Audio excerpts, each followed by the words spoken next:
Welcome to you all. Welcome to the sunshine. Very welcome indeed. I address you as friends and neighbours. I address you as fellow victims of greedy developers and cynical landlords.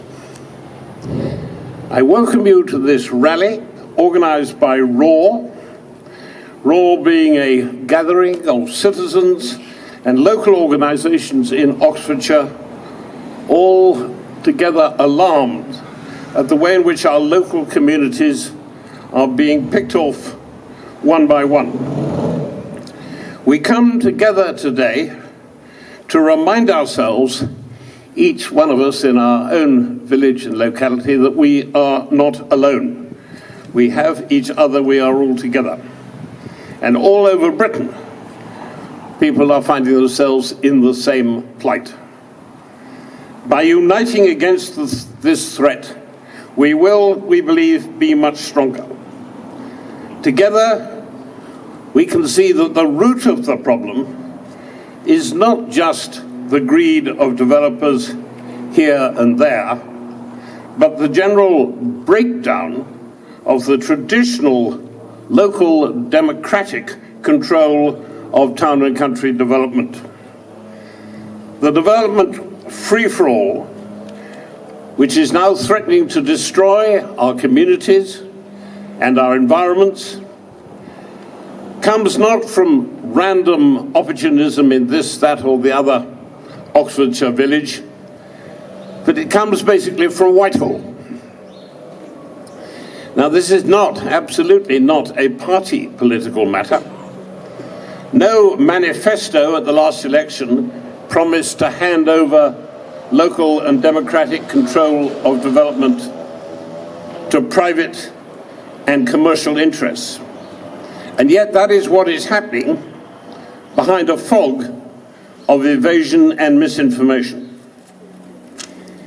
In Oxfordshire, as in other counties, a newfangled cartel, an almost Orwellian monster of private interests, miscalled the Local Enterprise Partnership, has been appointed by Whitehall, elected by nobody, to drive through a so-called strategic economic plan over the heads, behind the backs and against the wishes of local people and their elected representatives.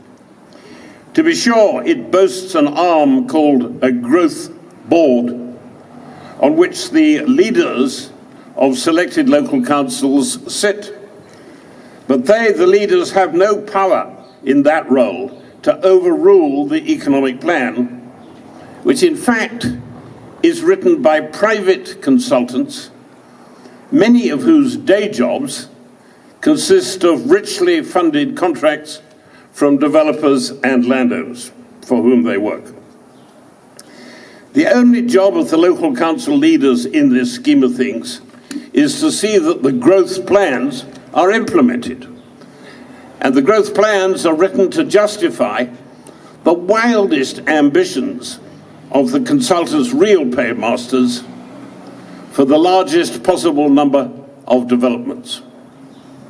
Whether in the green belt, or in areas of outstanding natural beauty, or in green fields, or indeed, as is happening, to fill up the open areas that hitherto have marked the distinctive character and personality of separate towns and villages in Oxfordshire.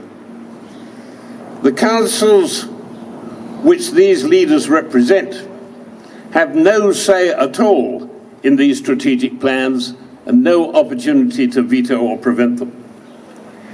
I and other like-minded supporters of the Need Not Greed in Oxfordshire campaign, which you see represented here, recently attended a so-called consultation by the Local Enterprise Partnership over what they choose to call a refreshment, yet further inflation, i.e., of their strategic economic plans. I have to tell you that this consultation was an insulting farce. The groups into which we were divided were not allowed to choose their own chairman, and instead we were offered pre-committed trustees foisted upon them. We were laughed at for questioning the local and democratic legitimacy of the local enterprise partnership, and our principal objections to its role and to its figuring were brushed aside in anodyne paraphrases which consistently missed the whole point of what we were trying to say. Ladies and gentlemen, you will have seen claims in the local press from time to time that this uncontrolled free-for-all for developers is justified by the national housing shortage, and that anybody who opposes it is a selfish NIMBY, denying to others the homes that they themselves enjoy. These, ladies and gentlemen, are lies, and they come not from the mouths of the poor and the homeless, but from the confederates and PR hirelings of the developers and landowners, who expect to make gargantuan profits from ruining the homes and communities and environments of ordinary people all over Oxfordshire and beyond. The houses which these London-based property developers want to build will not provide a home for a single homeless or needy family in our county. Do the sums yourselves. They are set out, in fact, in a convenient note, copies of which are available to you from any one of our rally stewards.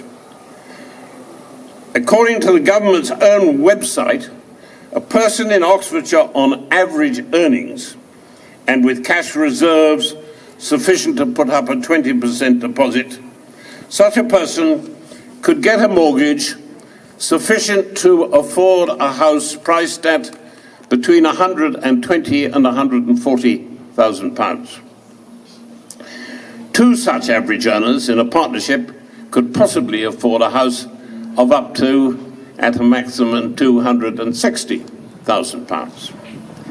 I ask you, how many houses have you seen advertised in new developments in Oxfordshire at prices like that? Very few, if any. No, as I say, what you are being told is a lie.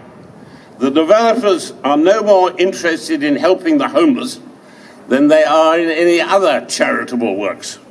They want profits. They want lots of them, and they want them now. And they don't care how many of our homes and our communities and our environments they destroy in the process. Executive mansions and weekend hideaways for city bankers and spivs with well-laundered fortunes, they are the true customers for this sort of development scramble. What this freefall offers is the wrong houses in the wrong places for the wrong people at the wrong prices. What we need is the right house, the right houses in the right places for the right people at prices which those who need them can afford. What, you may well ask, can you do about it? Are we, as usual, powerless and bound to lie down in front of this juggernaut as its tracks grind us into the mud, together with our homes and our futures? Raw says no. We can fight back. We must fight back. And we will fight back. We demand that normal, democratic and local control over development be restored.